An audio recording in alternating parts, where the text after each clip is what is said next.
YouTube family. I want to talk to you today about the difference between the familiar hell versus the unfamiliar heaven. Now, this is an analogy, but what this means is that the familiar hell is kind of like the comfort zone that we want to nook in and never leave and not go through the hard things, the hard initiations, the challenges that allow us to grow. And the unfamiliar heaven is called exactly that because it's outside of the comfort zone. I remember there was a time where I was totally romanticizing the outside of the comfort zone and not realizing that to be outside of the comfort zone, it has to be uncomfortable. It just seems so obvious, right? However, when we're in that, when we're in the discomfort, it feels really like a massive push, and there are the parts of the being, like Eckhart Tolle says, the pain body, right? It flares up because it wants us to stay the same. Not because, staying the same's actually productive or benevolent or useful for us, but simply because it's known. But just because it's known, it doesn't mean it's actually beneficial for you.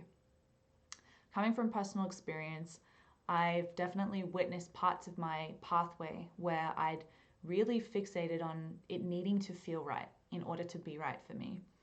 And I recognized that hidden within that was actually this seed that was saying, okay, well, if it's supposed to feel right, then we won't grow because growing is painful. So I witnessed how I was glorifying this whole thing of it feeling right, it feeling good, without recognizing that I was holding myself back on my developmental pathway. In order to grow, we need to go through that sort of breakdown to breakthrough process. There's a shedding and then there's a rebirth, there's a renewal. So a question for you is, what is your familiar hell? You can answer this in any way that you feel. You can stream of consciousness that answer down 5 minutes, just see what comes out, or speak out loud. And then another question to ask yourself is, what is the unfamiliar heaven that I'm yet to actualize? AKA, what are your dreams? And if those dreams of yours don't challenge the pain body, you'll know this. Bear with me for a moment. If your dreams don't challenge the pain body, you're not dreaming big enough. Now, what do I mean by that? Your dreams are supposed to elicit a sense of, oh, that's a stretch. And when our dreams feel safe and comfortable and like, oh yeah, I can do that, we're not dreaming big enough. We're not asking ourselves to challenge the comfort zone and to see if we have grown and we can move through into the next level. Interesting, right? Now, what this connects to, I believe, and from experience, is the core of the drama triangle. Now, the drama triangle is essentially speaking to the relational fabric that is between the victim, that's an archetype, right? The victim archetype, the persecutor archetype, and the rescuer archetype. Once you're in one, you're in all three. They just basically are the same force, but they take a different face. The root of them is a lack of self-responsibility. One blames, one believes that they can't take any responsibility and change is not possible for them, and another one defers responsibility by putting all their eggs in one basket and trying to save someone instead of taking responsibility for themselves. You see how they're different faces to the same thing. In order to crack through the familiar hell into the unfamiliar heaven, we need self-responsibility. We need to be able to witness the parts of our being that are contracting, they're feeling a bit scared, they're afraid of going through that breakdown to breakthrough process in order to grow and flourish into something new. And with that, we cultivate awareness. Awareness is curative. By being aware of something, you are immediately discharging it. You are immediately taking your power back to you as a sovereign being, able to navigate life in a conscious way. A lot of the time, the things like the dynamics, like the drama triangle, play out through the subconscious. You're acting unconsciously. You just slip into these grooves that society has really paved out well for us, so it's easy to slip into. You know that Finding Nemo scene when there are all these currents in the ocean And as soon as you get closer to the current, you just go, pew, you're just taken by it. This can be seen, or this can be used as an analogy for how powerful the drama triangle actually is. Not to say this in order to freak you out and be like, oh my God, I'm in the drama triangle. Well, probably. We all are. That's the whole nature of the 3D dimension. Newsflash. Some good news though, because of the nature of duality, that there's also a higher octave. So don't stress, right? Take your power back. Be aware that there's a drama triangle. Be aware that you more often than not are going to be in a situation where it's going to be easy to slip into it, but doesn't mean you have to every time.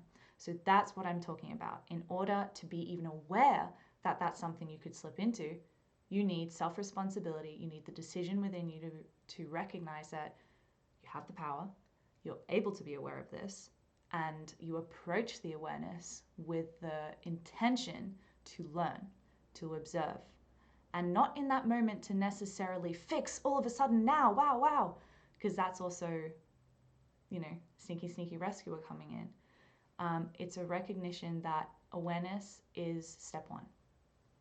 Step two is then tuning into, does this work for me? Was that actually beneficial? Is this how I want to show up in 5 years? How could this actually be holding me back? What instead would help me to move forward? What would assist me in transmuting that drama triangle into its higher octave expression, which I go through in my mentoring pathway, my one-to-one mentoring pathway. And with that, you're going to be able to cultivate the capacity to push through those pain barriers, to push through the freak out, oh my God, it's uncomfortable, and access your unfamiliar heaven. So the moral of the story is that oftentimes before we go through a transformative process, there are the parts of us that want to stay small, and because that's the association with what's safe, what's familiar, what's known, right? But it's a false equivalence. Just because it's known, it doesn't mean it's beneficial to you. Great, we know that. We have awareness of that. We're taking responsibility for that playing out in our life, and we're deciding to still push forward into the unfamiliar heaven outside of that comfort zone. And remember, it's unfamiliar. So you can't know exactly how it's going to look, how it's going to manifest, how it's going to play out for you. But to pull you that way, you throw that anchor with your goals, your dreams. And remember, we want to dream bigger dreams so that pain body gets a little bit of a shockwave out of its stagnant comfort zone. And then that's your sign that, okay, cool, this dream is big enough to actually pull me forward. So I actually move forward, right? So the solution for that, as I said, awareness, cultivate self-responsibility, set bigger goals. Great. What else? I'm so glad you asked. So I offer a one-to-one creative mentoring pathway. This is a 6 to 7 part series. Work on the 7th, it's kind of cool.